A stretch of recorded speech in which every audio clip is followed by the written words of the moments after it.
Before a war is justified to the public, it is justified with a story. And the story the United States told on February 28th to explain why it launched Operation Epic Fury, why it went to war with a country of 90 million people without a single congressional vote. That story has a problem. A reporter found it, asked it out loud, and the room went quiet in a way that told you everything you needed to know. Here is exactly what happened, laid out precisely, so you understand why that single question may be the most important thing said publicly since this war began. On March 10th, day 11 of the war, a reporter at a White House briefing asked a question that nobody in that room wanted to answer. The question was this: you just suggested that Iran somehow got a nuclear weapon or was 2 weeks away from one. But President Trump said in June that the United States totally obliterated Iran's nuclear program. So which is it? The White House did not answer the question directly. It did not provide evidence. It redirected. It restated the administration's position. It did not resolve the contradiction. Because the contradiction cannot be resolved. Not with the information the administration has made public. Not yet.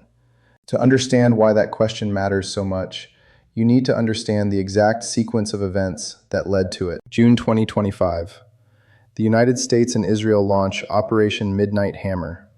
Strikes hit Iran's nuclear facilities at Natanz, Fordo, and Isfahan. The following day, President Trump appears on camera and delivers a statement that travels around the world within hours.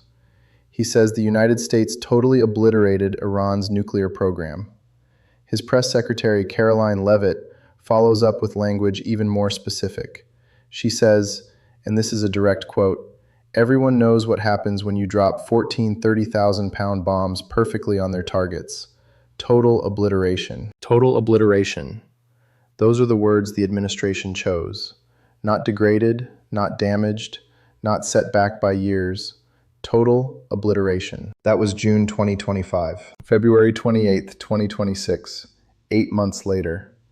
The United States and Israel launch Operation Epic Fury, a full-scale war.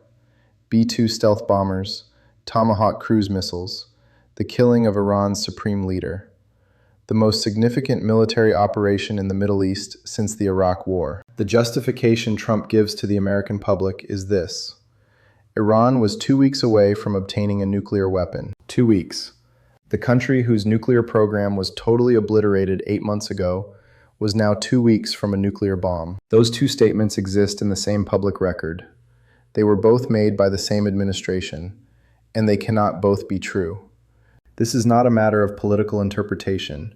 It is a question of physical and chronological reality. If Iran's nuclear program was totally obliterated in June 2025, then Iran in February 2026 was not 2 weeks from a nuclear weapon. Because you cannot rebuild a destroyed nuclear weapons program in 8 months. The centrifuges, the enrichment cascades, the weaponization research, the precision manufacturing required to build a functioning nuclear device. These things take years under the best conditions with unrestricted resources. 8 months after total obliteration is not enough time, not according to any nuclear physicist, not according to the International Atomic Energy Agency, not according to anyone who has studied nuclear proliferation. And if Iran was genuinely 2 weeks from a nuclear weapon in February 2026, then total obliteration in June 2025 is not what happened. Something else happened, something significantly less than obliteration, and that something was never explained to Congress or to the American public. The intelligence picture that has emerged in the 11 days since the war began makes the second option more credible than the administration's framing. The Defense Intelligence Agency, the DIA, America's own military intelligence arm, produced a report that assessed the June 2025 strikes caused moderate to severe damage to Iran's nuclear sites. Not total obliteration, moderate to severe damage.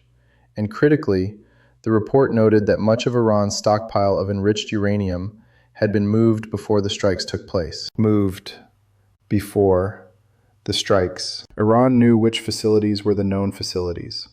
So Iran moved the material that mattered before the bombs fell. The buildings were destroyed. The uranium was not. This assessment was not a foreign government's propaganda. It was America's own Defense Intelligence Agency. A researcher at Stanford University, Herbert Lin, described what happened with precision that the administration has not matched. He said the United States bombed the known facilities, and Iran knew those were the known facilities.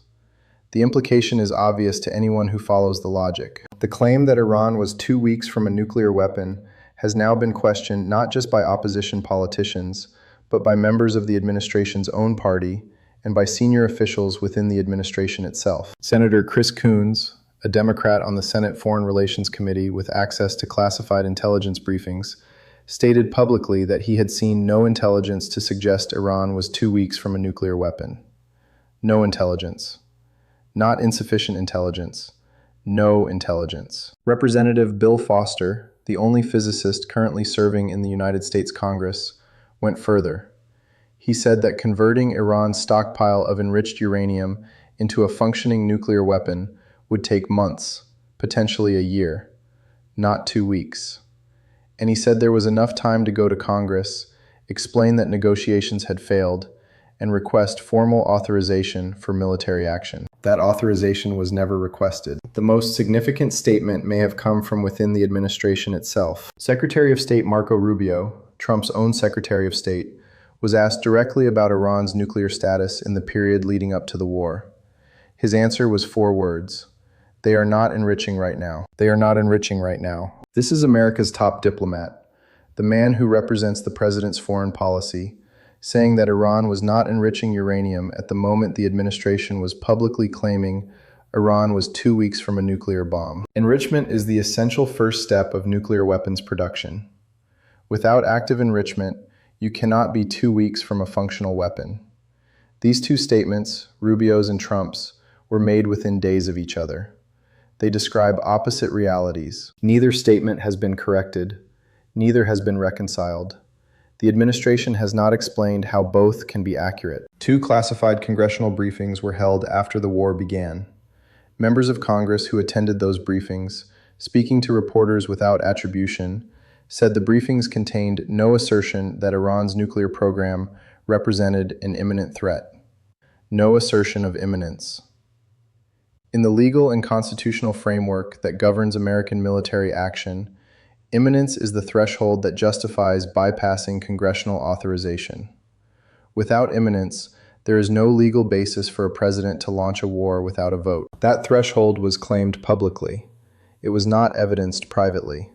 Not to the members of Congress who asked for evidence. Not to the public that is now paying $891 million per day for the war that threshold justified. What you are watching is not simply a question about one claim.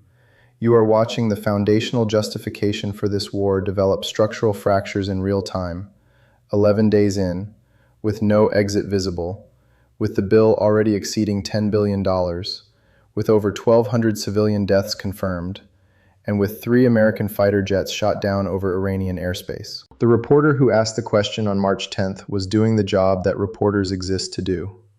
She identified a direct contradiction between 2 public statements made by the same administration, 8 months apart, and asked how both could be true. The administration did not answer. In wars like this one, the questions that go unanswered in press briefings do not go away. They move. They travel. They become the questions that congressional hearings are built around, that special counsels investigate, that history books open with. The specific question asked on March 10th is now the single most important question about this war that is not being asked loudly enough. If total obliteration happened in June, then 2 weeks in February is not possible. If 2 weeks in February was real, then total obliteration in June was not accurate. One of those statements is false. Both were made by the President of the United States to justify military action. And 11 days into a war that is costing nearly $1 billion a day, Congress, the public, and the allies who are now quietly stepping back from this operation are still waiting for an answer. Wars are won and lost on the battlefield, but they are justified or they are not in the record. And right now, the record has a problem that no amount of battlefield success can erase. That is the story, and it is only beginning.